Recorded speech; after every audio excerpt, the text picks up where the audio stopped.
வீட்டில் சப்பாத்தி பூரி பண்ணுறீங்களா? அப்போ இந்த மாதிரி குருமா வச்சு கொடுத்து பாருங்கள். நல்லா விரும்பி சாப்பிடுவாங்க. நல்லா காலிஃப்ளவர் உருளைக்கிழங்கெல்லாம் போட்டு ஒரு சூப்பரான கிரேவி தான் நம்ம பண்ணியிருக்கோம்.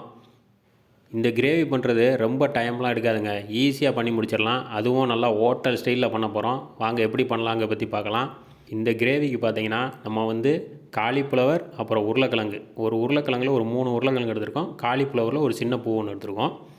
இப்போ பார்த்தீங்கன்னா தாளிப்பு போட்டுடலாம். பட்டை, கிராம்பு, ஏலக்காய், ஒரு அரை ஸ்பூன் சோம்பு, ஒரு 3 பச்சை மிளகாய், ஒரு 3 வெங்காயம், பெரிய வெங்காயம் சின்ன சின்னதாக கட் பண்ணி வச்சுருக்கோம்.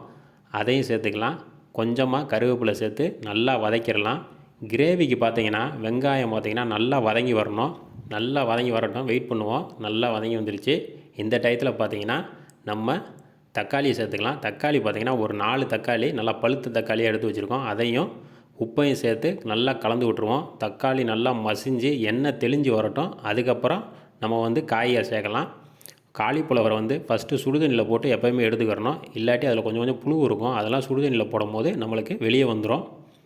இப்போ நம்ம கட் பண்ணி வச்சுருக்க உருளைக்கிழங்கு, காலிஃப்ளவர் நல்லா க்ளீன் பண்ணி அதில் சேர்த்துருக்கோம். சேர்த்துட்டு நல்லா கலந்து விட்ருவோம்.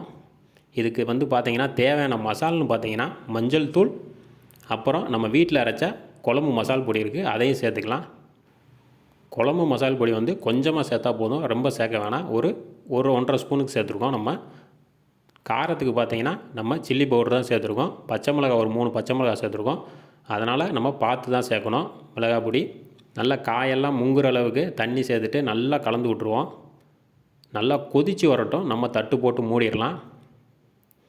இப்போ பார்த்தீங்கன்னா இதுக்கு சிம்பிளாக பார்த்தீங்கன்னா கொஞ்சம் திக்னஸ் கொடுக்க கிரேவி நம்ம வந்து தேங்காய் அரைச்சி கொண்டு வர போகிறோம்.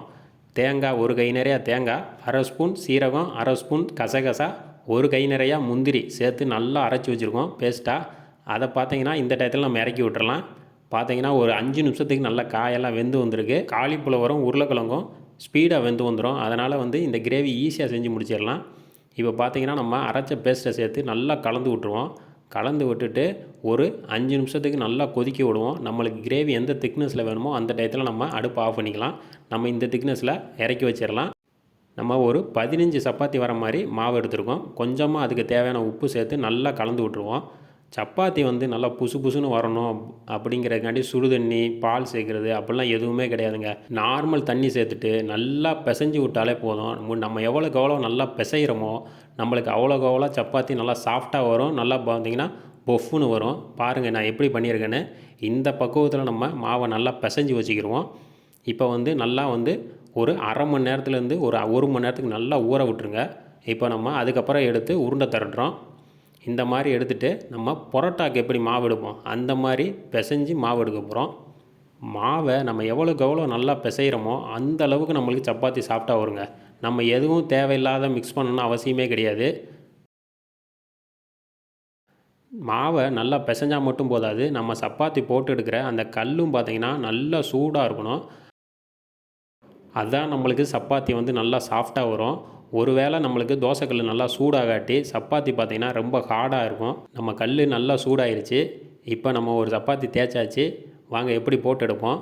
கையில் ஒரு துணியோடு வச்சுட்டு நம்ம வந்து நல்லா அப்படியே மேலே அந்த நல்ல பபுள்ஸ் மாதிரி வர இடத்துல நல்லா அமுக்கி விட்டோம்னா நம்மளுக்கு நல்லா பெருசாக வரும். பொஃப்னு இந்த மாதிரி பார்த்திங்கன்னா நம்ம கரண்டியால் கரெக்டாக கரண்டியில் பண்ணால் கூட இந்த மாதிரி நல்லா தான் பொஃப்னு வரும். ஆனால் என்ன ஓட்டை விழுந்துடும் கரண்டியில் பண்ணும்போது. அதனால் துணியை வச்சு பண்ணும்போது நம்மளுக்கு வந்து நல்லா எல்லா பக்கமே நல்லா சாஃப்டாக வரும். பார்த்தீங்கன்னா இன்னொரு சப்பாத்தி போடுறேன். அதுவும் பாருங்கள் எப்படி வருதுன்னு. பாருங்கள் எவ்வளோ நல்லா சூடாக வச்சுக்கிறணும் கல்லை. அதான் நல்லா பார்த்தீங்கன்னா எப்படி வருதுன்னு பாருங்களா. நல்லா புல்கார் ரொட்டி எப்படி பண்ணுவோம் அந்த மாதிரி வந்திருக்குங்க. சூப்பராக ரெடி ஆயிடுச்சு.